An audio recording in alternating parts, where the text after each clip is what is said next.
观众朋友，大家好，欢迎收看11月11公视台语台 AM 新闻，我是苏比。咱先来关心今仔日的新闻重点。但是中红这期参加聚会无挂嘴暗食酒唱歌，真侪人去做伙。但是中强调是去年解放时阵办的，而且有家人保持距离。春节入境的检疫有新方案，只要入境的时阵做过2档疫苗满14天，后边7天就会当得去处理检疫。一个大学生出车祸，所予对方情甲昏迷，3个嫌犯已经羁押禁见，警方处理有证据，3个员警方停处调查。今仔日国内增加9例带病入境，佮出现头一个做过2档高端幽源确诊的案例。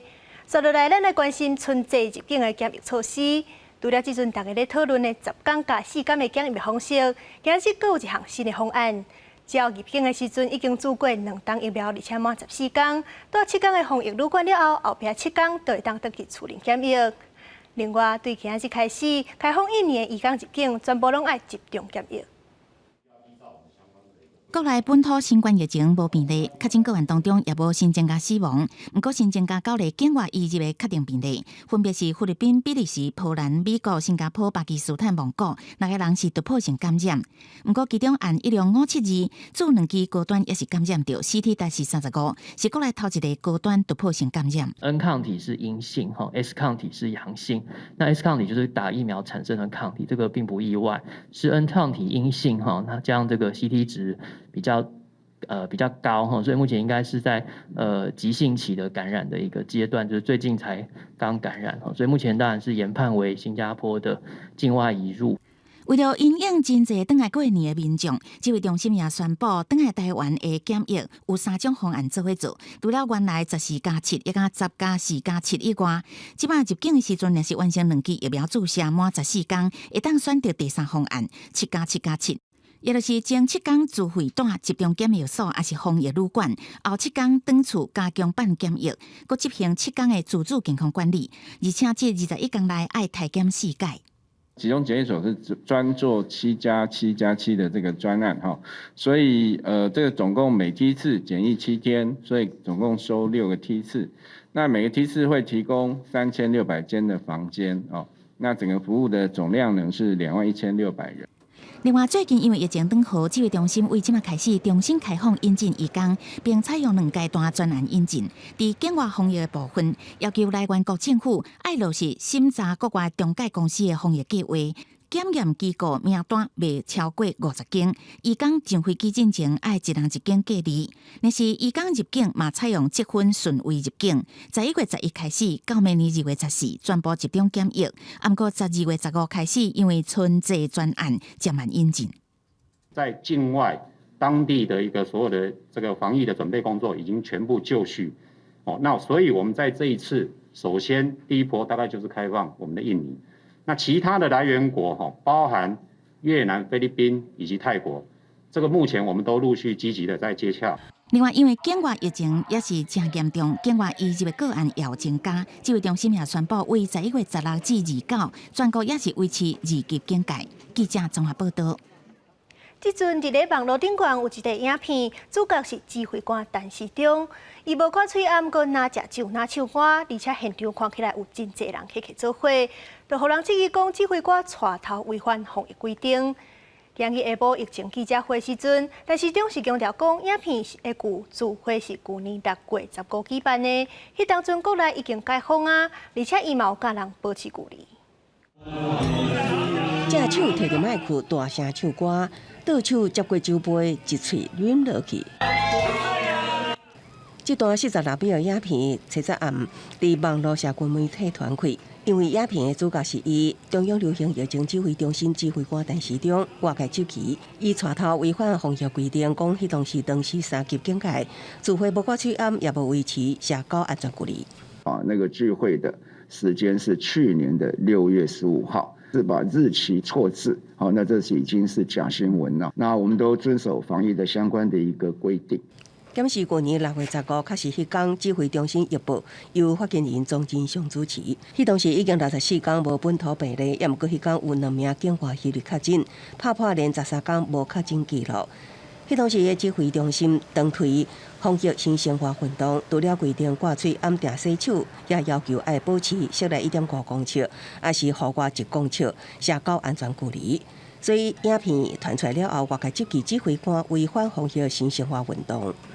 安全距离，我认为是有了，或从后面经过，那当然可能就没有，但是呢，等于是一个很短暂的一个接触，周遭的人还是都有保持一个安全的距离。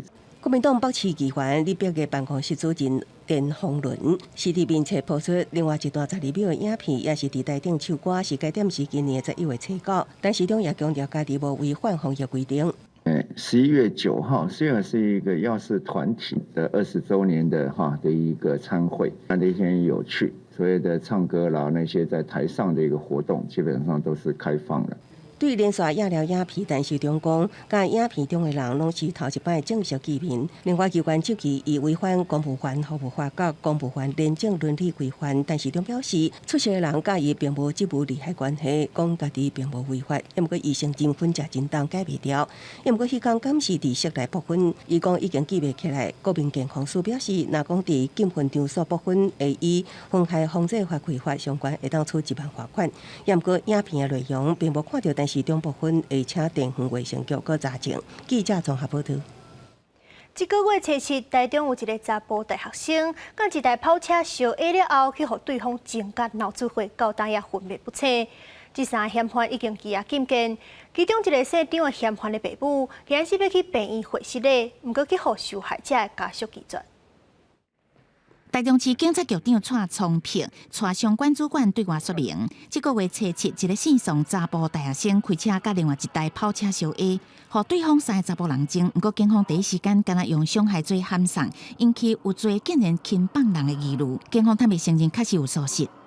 他们当时的话没把整个事件的话调查清楚啊，就以伤害罪的话来移送，这是我们对社会大众，包括我们警察单位本身的话最不能接受的。你应该的话查明清楚啊，不能说到现场看的所看的画面就率有这样判断啊。台中市警局公布，第6分局长记过处分，派出所长甲侦查队长拢调离原单位，其中所长互人调离非主管职。检方以杀人未遂等罪嫌向法院申请羁押，10月法官裁定3人羁押禁见。这个案件发生伫初7透早，姓宋查甫大学生开车载同学转厝，伫台湾大道为快车道切入慢车道时阵，煞共压着跑车顶悬3个查甫人，分别拿球棍也加用手将这个男大学生。代志发生4天，其中一个姓张的加害人的爸爸11出来回事的。本人帮他太严格，造成他的叛逆是吗？叛逆。儿子也有表示，他真的一时冲动犯下这种大错，那他也有交代我一定要跟宋妈妈道歉。姓张查甫囡仔因兜伫中华开食品厂，10月伊的爸母来台中，想要甲姓宋的大学生家属会失礼，不过去互拒绝。姓宋的学生囡仔，伊的妈妈认为讲会失礼已经无效啊。道歉能够让我儿子恢复健康吗？而且当下我儿子下车不是先道歉了吗？这个大学生的妈妈是讲嫌犯下手真凶残，即马上烦恼的是囡仔的状况，因为目前爱用药来控制脑压，才有法度降落来。目前5天至7天是关键，希望会当替囡仔加油，度过这个难关。记者综合报道。这站因为车祸，甲人拍到昏迷案件，警方拄开始敢若甲嫌犯照伤害罪函送。虽然事后有改照杀人未遂罪来传唤，不过做完笔录了后，就搁放人啊。这个办案的庭事甲轻重拢引起争议，目前这3位员警已经予人停处调职。哦，对啊，那我们就现在派出所的部分就是好不好？就是打架的部分。涉嫌主动惹代志，甲姓宋的大学生拍着伤送医，姓张的嫌犯一直甲警方讲是伫甲对方相拍。你车上有贵重物品吗？因为看红牌被害人搁载人，还搁会当讲话，警方第一时间无看到验伤单，想讲被害人伤势无严重，所以毋知带回嫌犯做完笔录了后，依照伤害罪函送。只是即马受害姓宋的大学生也搁伫咧加护病房，造成社会的议论。民众是讲警方是安怎无依照现行犯逮捕，引起放人犯的这个质疑声音。民众或者有人觉得有质疑是否涉及有不法的部分。那本署这部分已经主动分案侦办。回顾规个案件，线上的大学生初日透早轰拍，警方以毋是现行犯这个理由，敢若用伤害罪函送。迄天早起，被害人的妈妈提验伤单，证明囡仔有性命危险，阁有证人作证，嫌犯用来讲伊的头。警方改用杀人未遂罪传伊，毋过闭路作煞，监管直接放人。台中市长罗秀燕下令检查3个主嫌甲4个在场的人，才互人具体到案。警方伫10日申请羁押3个主嫌。依目前的客观情况来说的话，他确实是以非现行犯论，就是会有点错误的认知啊。后续要用一些方式去亡羊补牢，可能就是会比较有点太晚了。警方互人指控处理无适当，以往原来有案例。今年5月，高雄有一个性感的查甫人，好亲像甲女同事行伤晚，女方的查甫朋友甲伊的朋友将人抬甲重伤，暗过关警抓到嫌犯了后，直接放人。台北有一个姓高的查甫人，今年5月甲朋友唱歌啉酒，甲人发生冤家，互人攻击，身上也真侪所在受伤。不过警方第一时间无依照现行犯抓动手的人，同款互人指控乌袂放人。即届警方搁闹这个风波，也引起批评，是毋是有不当执法，也有待警方继续查清楚。记者综合报道。咱中美洲的邦交国洪都拉斯2月要举行总统大选。洪都拉斯的总统府昨宣布讲，因的总统叶南德兹要来访问台湾。外交部今日证实这项消息，叶南德兹明仔暗就会到台湾。今年适逢台湾跟洪都拉斯两国建交80周年，双方都推动了一系列的庆祝活动。有关于叶南德兹总统来台湾访问的事情，中华民国政府表达高度的欢迎之意，外交部也会适时的正式对外说明。叶南德兹顶日去访问美国，行程结束了后，答应总统蔡英文的邀请，要来访问台湾，感谢台湾对因的支持。不过，洪都拉斯这个月2月就要选总统啊，反对党的候选人卡斯楚捌公开呛明讲，伊若是当选，就要甲中国建交。而且根据国际媒体评估，卡斯楚是有机会会选赢的，显示咱两国的邦交可能会有危机。外交部表示，会继续关注选情的发展，尽力来阻挡中国趁机会破坏咱的邦交关系。APEC 企业领袖的高峰会今日起过，中国国家主席习近平拍影片发表演说，强调亚太地区袂当亲像冷战的时期安尼对立。不过，昨中国的国台办是表示，台湾参加 APEC 就要符合一中原则。外交部强调讲，自咱加入以来，一直是用正式会员的身份独立参加，根本就无需要遵守一中原则。10月举行的 APEC 企业领袖高峰会以视讯的方式进行。中国国家主席习近平以事先录好的影片，伫 APEC 发表演说。伊讲早日走出疫情，经济稳定复苏，是亚太地区目前第一要紧的任务。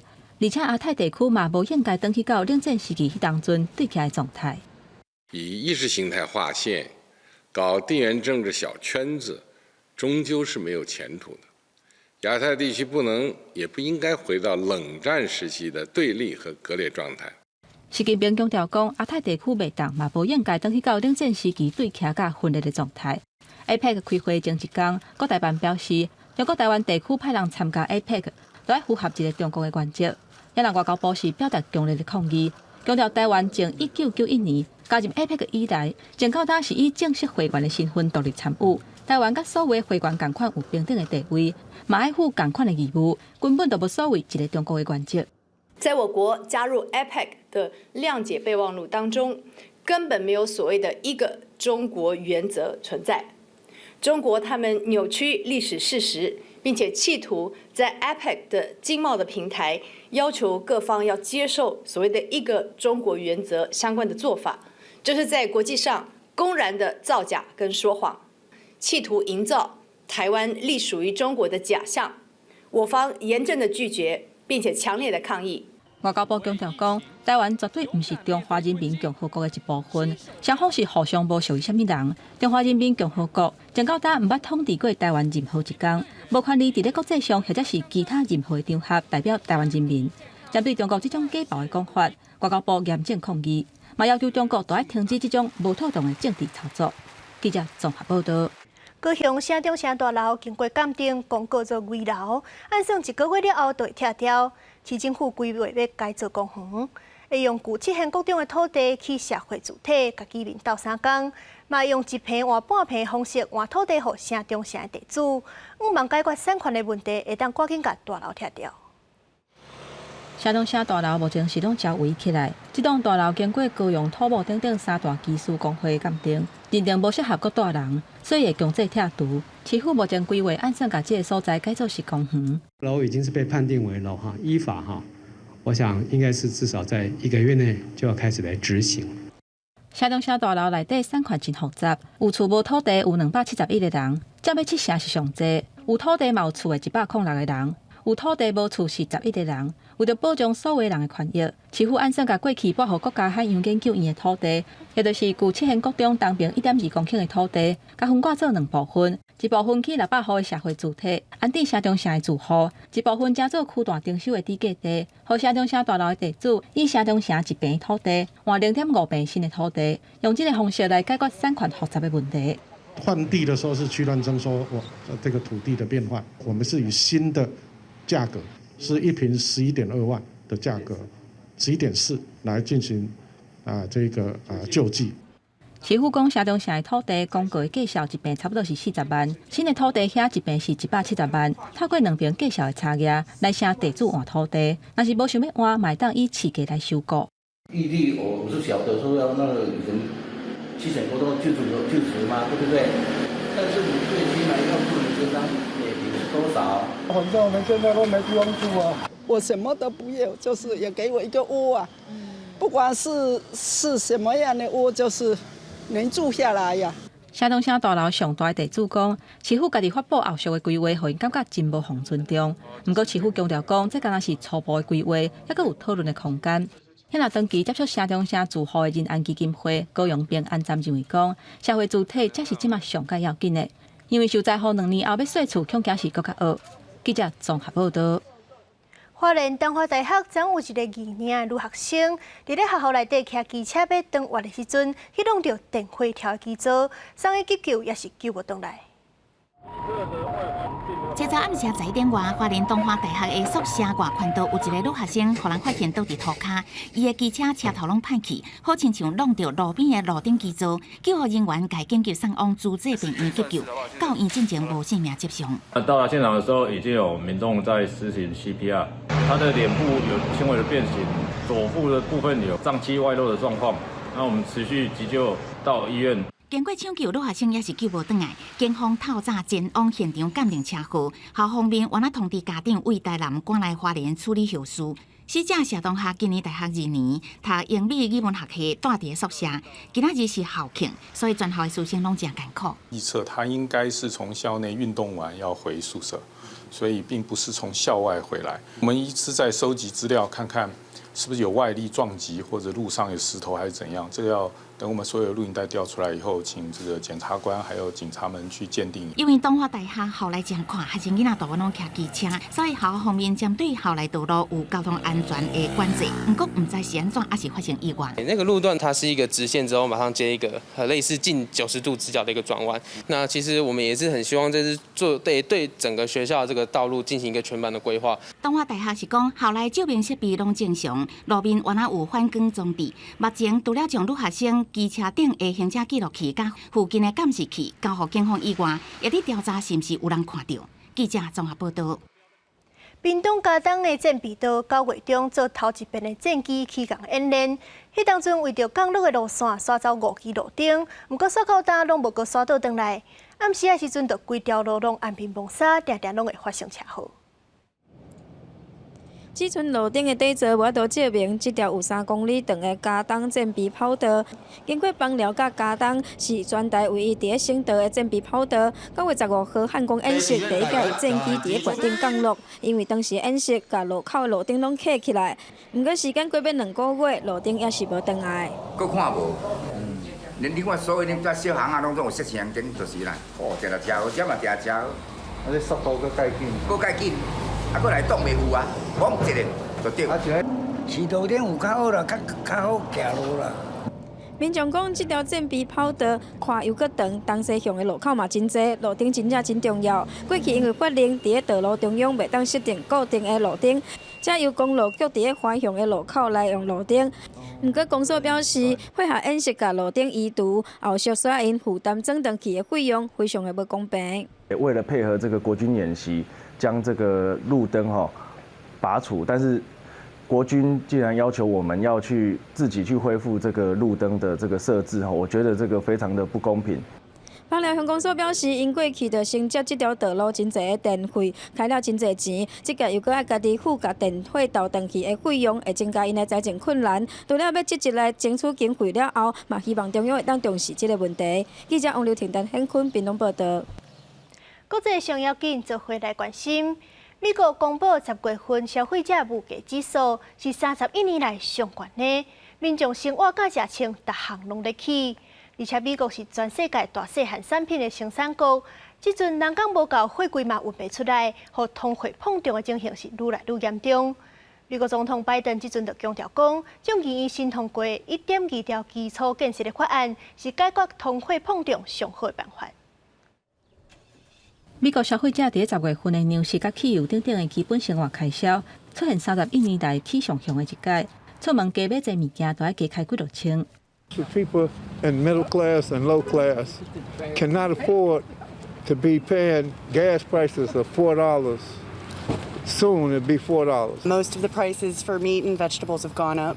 消费需求反弹，全球供应连续陷入困境，货船伫港口塞车无法度消透，加上劳动力欠缺。工资嘛大起，种种的情形，互拍卡经济问题是愈来愈严重。美国人对经济嘛愈来愈烦恼。拜登总统的民调是那个土，初二地方的选举嘛反映出人民对伊真信心。伊开始展开巡回演讲，想要挽回声势。Today's economic report showing unemployment continued to fall, but consumer prices remain too high.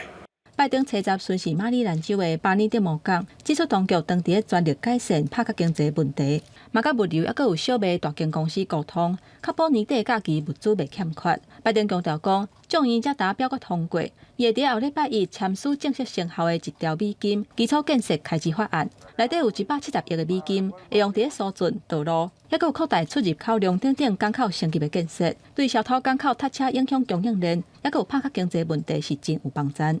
This bill is going to reduce the cost of goods to consumers, businesses, and get people back to work, helping us build an economy from the bottom up and the middle out, where everybody's better off. 白宫甲联准会拢强调讲，只要解决供应链的问题，遐会起甲惊死人的物价就会佫回倒转来。严重的拍卡经济，敢若是暂时的尔。拜登政府爱伫2022年其中选举进程，加速实现投资美国未来政策的承诺，互美国人感受到生活有改善。除了基础建设以外，拜登是真拼死伫咧推动扩大社会福利网的重建美好未来法案，强调讲同齐施行才会当真正解决民生问题。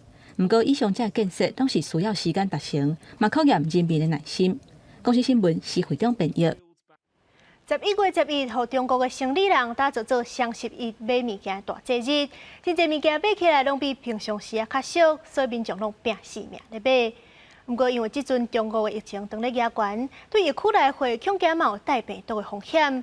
有人因为收到货就去互隔离，甚至有的所在已经暂停送货服务。那个透气口，对吧？还有这样的一个透气口。那么说完之后，必须给大家再说。业者开直播一直推销家己产品，伫中国当年上闹热的双11购物节大赚一条，民众也一直落单，互货运真无用，一直出货。不过中国疫情较严重，有民众因为收到为疫区内的包裹，可能要求检验家己隔离1礼拜。协助包裹人员要主动报告。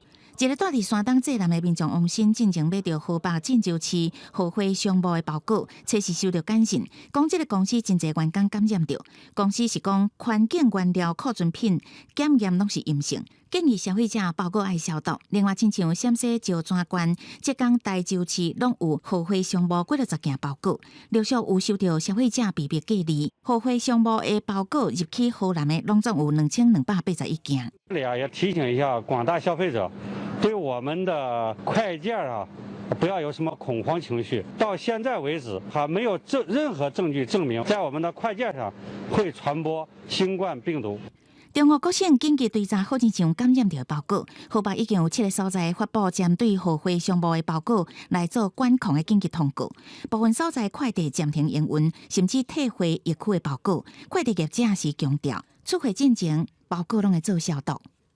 无接触的服务，尽量能在室外去把这个包装给拆除。取完快递之后，也尽量去洗手，然后保持个人的卫生。波及全国各地，大家在收快递时或多或少。另外，网络顶也出现疫情期间安怎领包裹的教学影片，银川市邮政管理局是公告，针对疫情中高风险地区寄去零害邮件，一律停发还是拿查。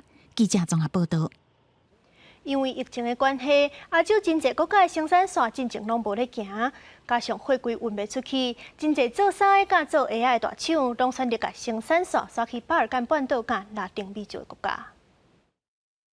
亚洲出现愈来愈侪制造业刷出去的情形。今年中国甲越南因为 Delta 病毒疫情反苦，历史产品的制造前几礼拜甚至是冻点。迄当阵，佫拄着航运大塞车，企业的成本大幅度增加。地主因在重新思考全球供应链的布局，调整亚洲正做低成本制造中心的策略。服装甲 AI 大厂小连续甲生产线刷去附近的美国、甲欧洲市场的国家，主要是集中伫巴尔干半岛甲拉丁美洲，也若伫波斯尼亚、赫塞哥维纳。2021年顶半年的纺织品、皮制品，还有 AI 类的外销，金额就有甲4亿3千万的美金，超过2020年规年外销的金额。Kontaktiralo nas već desetine kompanija koje ili potpuno ili djelomično rade na istoku. Bilo je nekoliko i obilasku naših proizvodnih kapaciteta, neke su najavile svoje dolaske u drugom dijelu mjeseca novembra i u prvom dijelu mjeseca decembra. 塞尼维亚防护衫、甲防护设备的制造商 Jugotex 的头家嘛认为讲，生产线对亚洲转出去，对因公司来讲是真难得的机会。Veća je potražnja, osjeća se to da evropske velike firme koje su radile proizvodnju u Kini žele da premeste u ovaj deo Evrope. To je neka šansa za nas da povećamo proizvodnju, da povećamo kapacitet. 虽然是安尼，目前也有真侪企业是拢靠亚洲的生产线。顶一日越南的工厂停工，造成生产线规个冻点。越南政府估计，受到疫情甲欠工等等因素影响，今年服装的出口额恐惊是无法度达到目标。上摆的情形会减50亿的美金。毋但是越南甲中国，根据路透社的报道，包括马来西亚、泰国等等东南亚的国家，拢因为疫情扰乱生产线的运作，全球供应链的危机是愈来愈严重。安算可能会造成圣诞节假期的时阵，航运可能会乱糟糟的情形。公司新闻林浩如编译。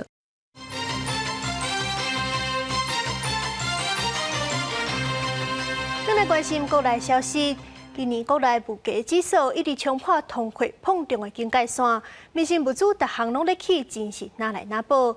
经济部长王美花今日就提出一个想法，按算要找大卖场合作设属价专区，而且阁要宣传无起价物件甲店家，互民众有更较侪选择。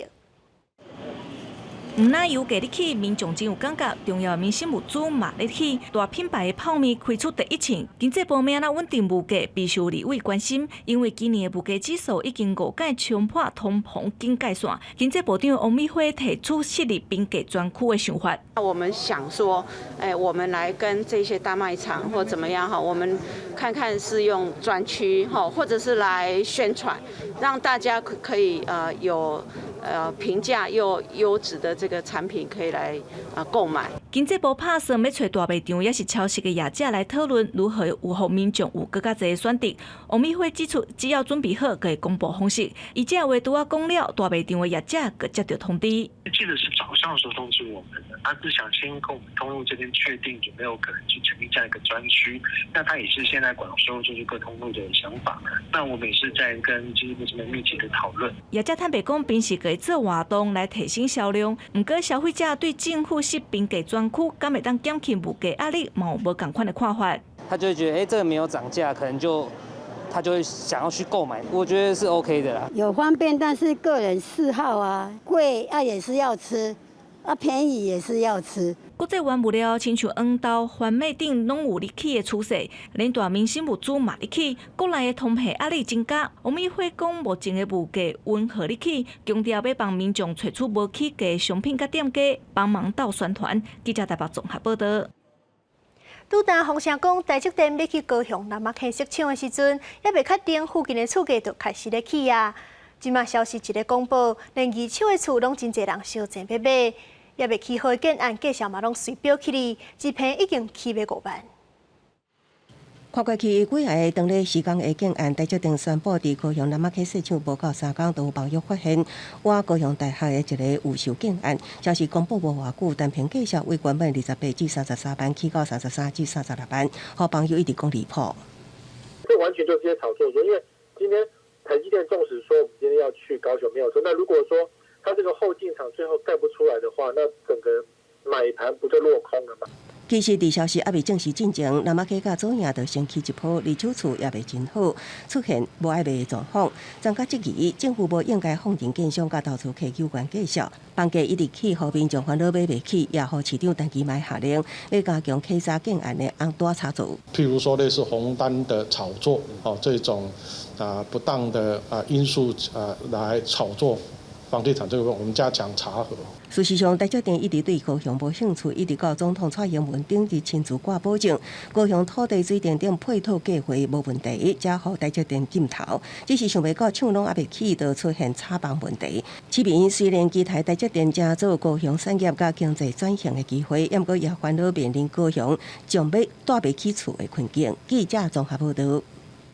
台积电确定要伫过去高雄炼油厂的地点设厂，虽然炼油厂即马已经无咧运转，毋过原地宿舍内底也是有大人。虽然住户是真欢喜讲地方有新的发展，毋过嘛烦恼讲若是地去放收回去，因就无所在通好住。所以希望市府会当规划社会主体，也是有其他方案会当保障因的权益。高雄炼油厂宿舍区经过风景，树仔真多，住户拢是住2代甚至3代的中油员工。即马听到台积电要来投资做厝边，在地里长拢讲真欢迎，毋过居民嘛有烦恼。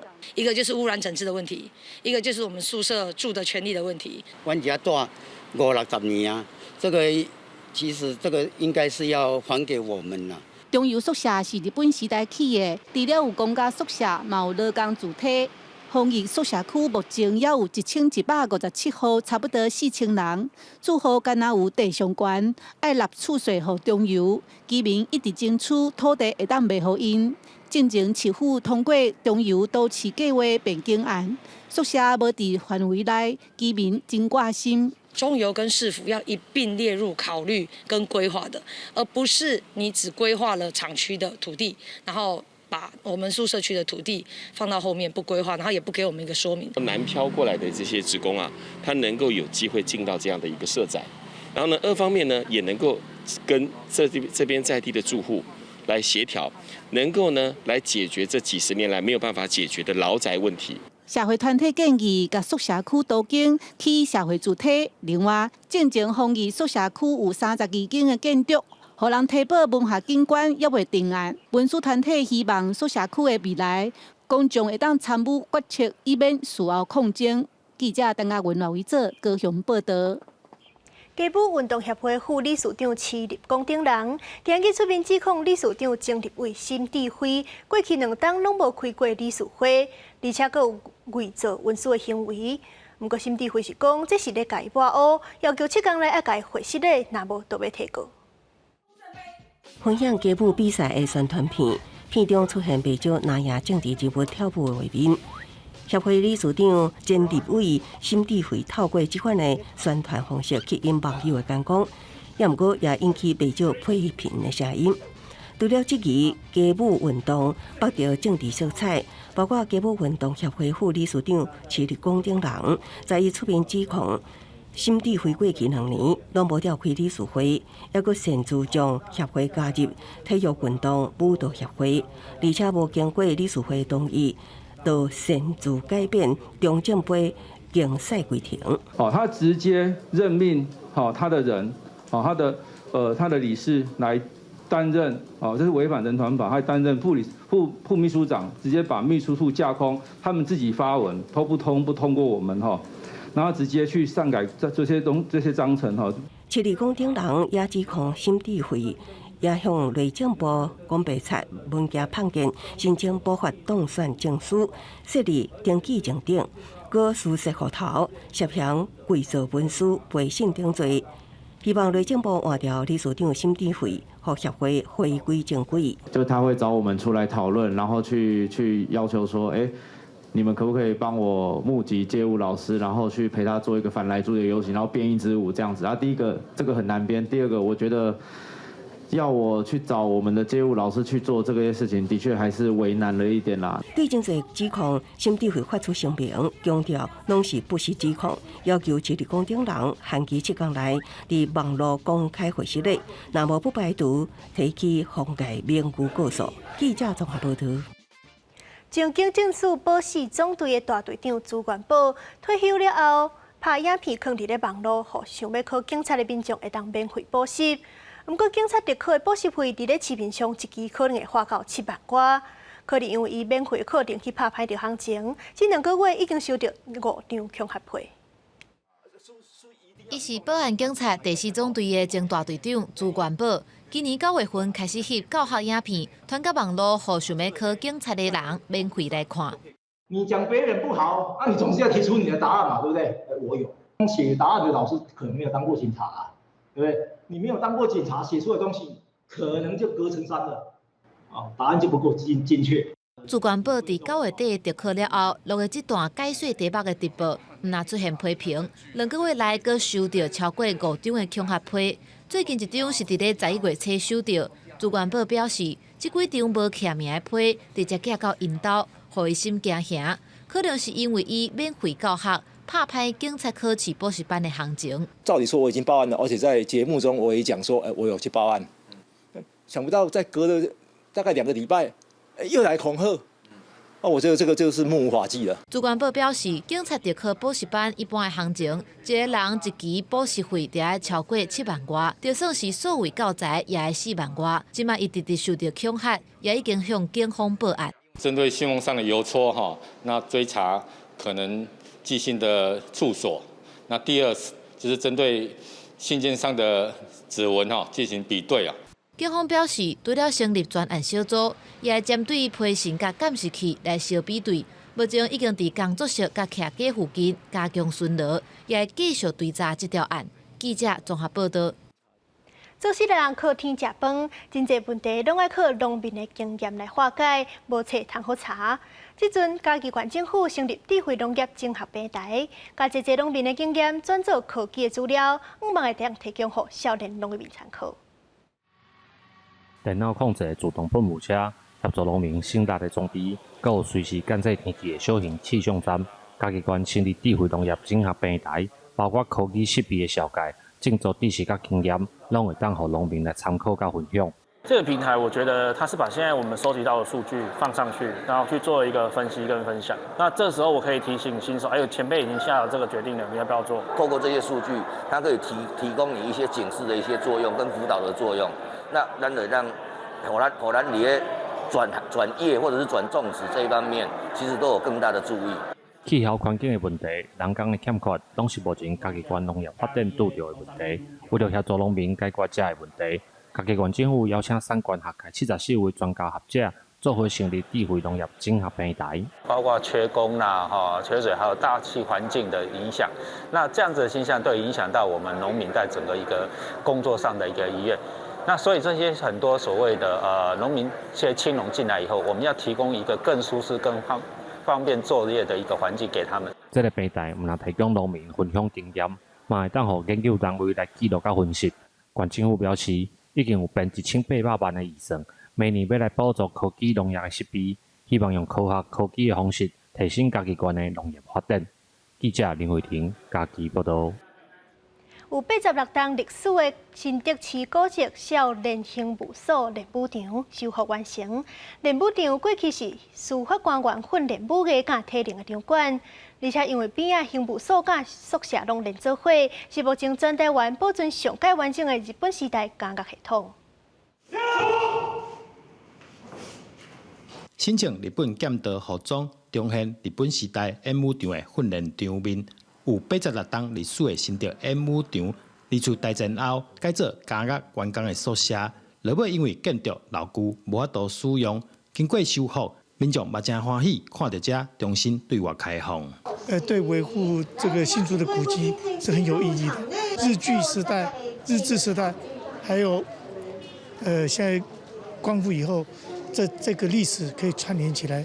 过去演武场捌经历过火烧，有一名厝结果严重炭化。这届开幕展览嘛展出互火烧过的茶窟，提起大家古迹保存维护的重要性。在走动在这个城市里面的时候，能对身边的一些历史跟城市的一个历变有一些更深刻的了解。古迹里面这古式的传统的道场这种气氛，的确是感觉它比较庄严肃穆，在我们也是让我们在练剑的时候，我们心境能够比较平静下来。演武场特别留一部分地板，使用玻璃，让民众会使看到大地涂骹的红仔。这是为着训练的时阵，用啥会更较大声的设计，嘛看得出当初设计者的用心。记者刘君豪新竹报道。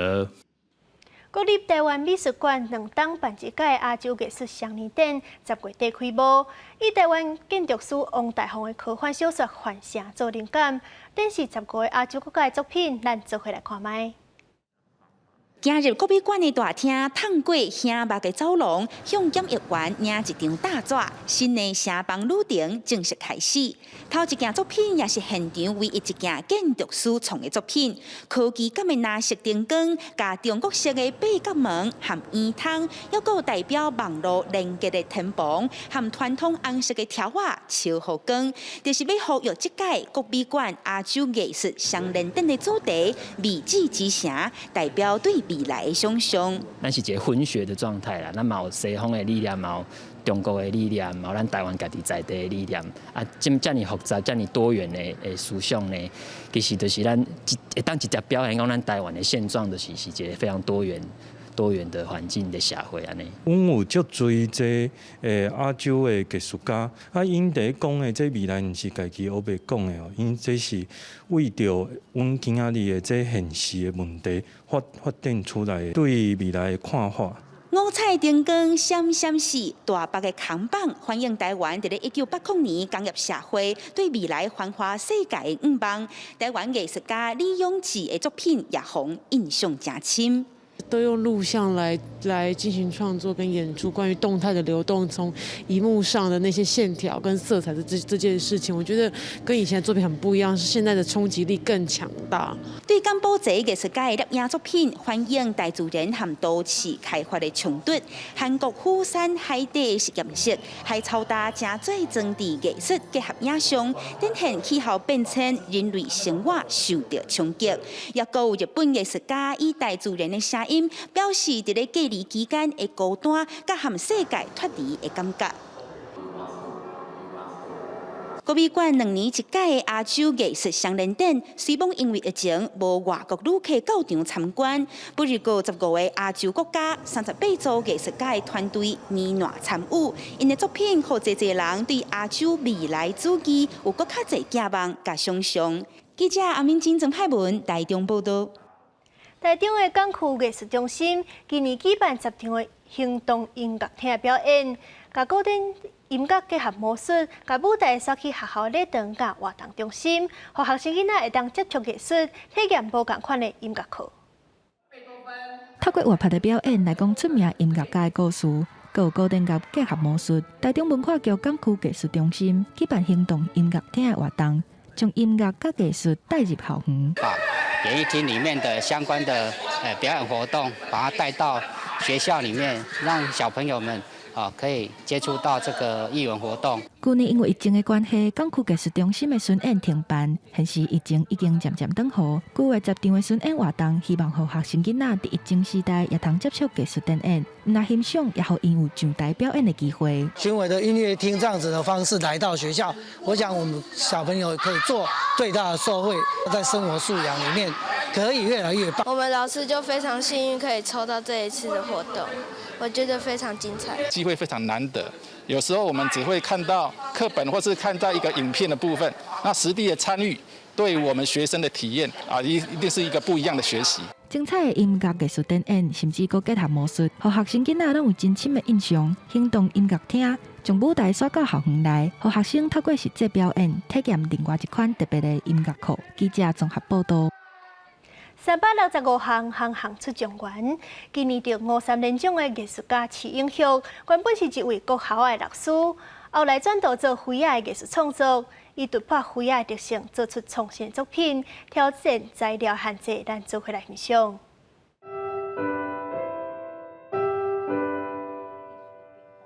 人机镜头出来，伫土条顶悬留下手印甲纹路，这位是刀技家齐英旭。这个是我身体跟我的时间，透过这个材料堆积在这边。伫伫小塔延伸，甲身体所留的痕迹保留伫作品面顶，嘛代表伊所经过时间。齐英旭甲这种心物性的过程，比如做修。我曾经哈。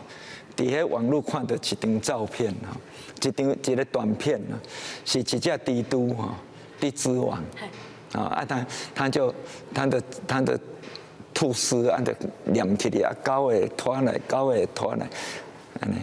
啊，我看到迄个时，我讲，哎，这个就是我。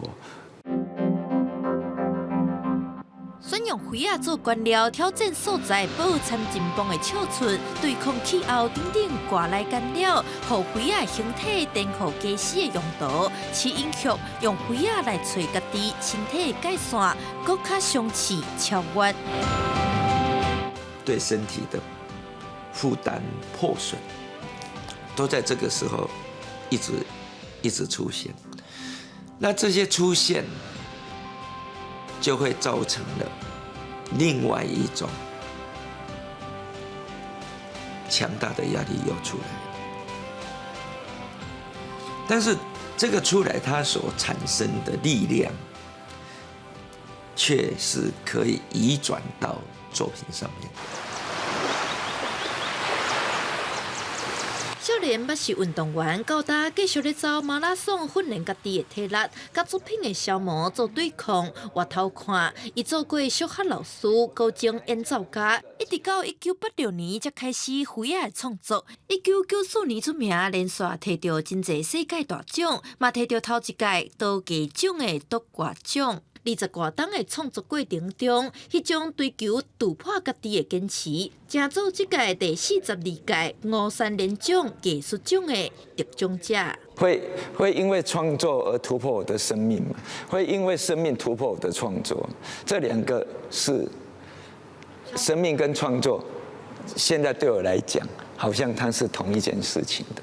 齐英旭解说，伊拄到人生的中途点，奖来了正拄好，互伊有继续向前行的力量。嘛加了一个想法，就是作品会随着身体限制等等改变，但是创作之路绝对袂中断。记者陈雅文、徐凯台北报道。已经放无超过半世纪的台湾艺术家黄土水作品，嘛是台湾头一件女性老体雕刻创作《甘露水》。今年伫真侪人的走动之下，总算找到收藏家，转交予文化部收藏，按算年底就会当展出。微微啊额头自信的面容，双手轻轻画着脚趾后背壳，身躯挺挺徛好在。这是台湾头一个去日本学西洋美术的雕刻家黄土水的作品《甘露水》。即马当咧修复工课的甘露水，对台湾艺术历史是真重要。但是甘露水其实是放进了半世纪。也在1950年代的时候，其实台湾对自己的台湾文化，甚至台湾美术这件事情，可能也没有一定的理解，官方的立场可能也不会那么的重视。透过这个台中的地方的耆老哈，然后跟藏家也联络上，那他们也知道这是一个台湾非常重要的文化资产。甘露水捌伫1921年入选日本帝国美术展览会，搁伫东京和平纪念博览会展出。当时日本的方式对甘露水产生真大的兴趣，这对迄当阵的台湾艺术家来讲是真鼓励的代志。虽然大理石是一个西方的雕塑的媒材跟技法，但黄土水其实它是从木雕开始的。那木雕是一种东方的一种很特殊的一个创作的一个表现。它也受到西方大理石雕刻，但是它还是融入了它自己非常东方的这样子的一个表现的美学。甘露水目前已经交予文化部永久典藏。长久以来，大家敢若看过橡皮的甘露水，目前就要修复完成。按算伫12月18北师美术馆的展览当中，参大家见面。记者郭君阳水台北报道。法国甲西非国家贝南共和国达成协议，要甲19世纪殖民时期对贝南抢走的26件报告全还予因，一步一步达成法国总统马克宏要伫咧5天内，甲亲占的非洲文物总行人的保证。不过目前也有超过8成的非洲文物伫咧欧洲各地博物馆内底四界流浪。前贝南共和国的传统服装跳传统舞蹈，迎接等台湾130年的珍贵国宝，重新登到家己的土地。贝南总统车泽伫仪式上表示，国宝回归也代表贝南人民改革、解读市民思想，脱离向市民心态起点。La symbolique du retour au Bénin de notre âme, de notre identité, pour utiliser un mot plus facile à admettre, à comprendre. Ce retour du témoignage de ce que nous avons été. 贝南为伫西非境内遥远文化，以早是达荷比王国西元194年达荷比王国败战，变做法国殖民地，随后向殖民超过60年。塔隆采购伫法国巴黎签署协议，法国同意向贝南26件物件，其中包括达荷比王国的王冠、甲人形叉雕、祭坛、王珠，甲19世纪部落长老的配件等国宝。Geste d'aujourd'hui est la possibilité pour la jeunesse béninoise, la jeunesse africaine, de retrouver les œuvres de son histoire et de son patrimoine, de pouvoir les admirer chez elle.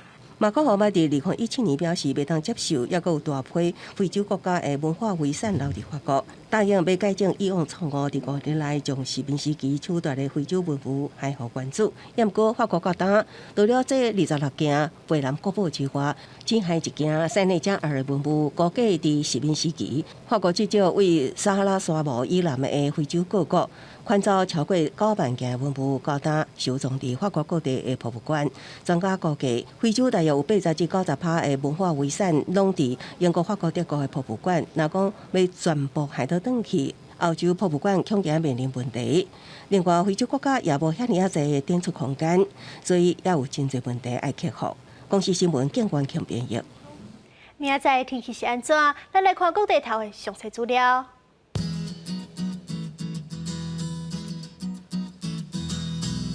北部地区16度到22度，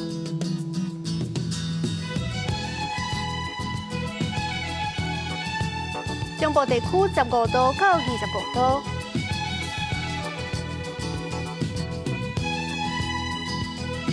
南部地区16度到28度，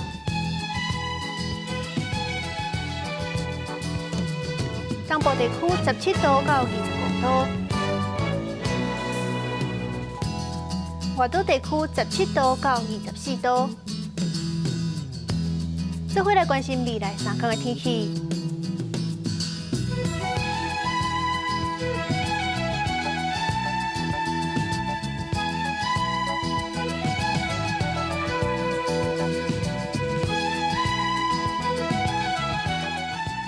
感谢您收看今日的 AM 新闻，我是苏比，晚安，再会。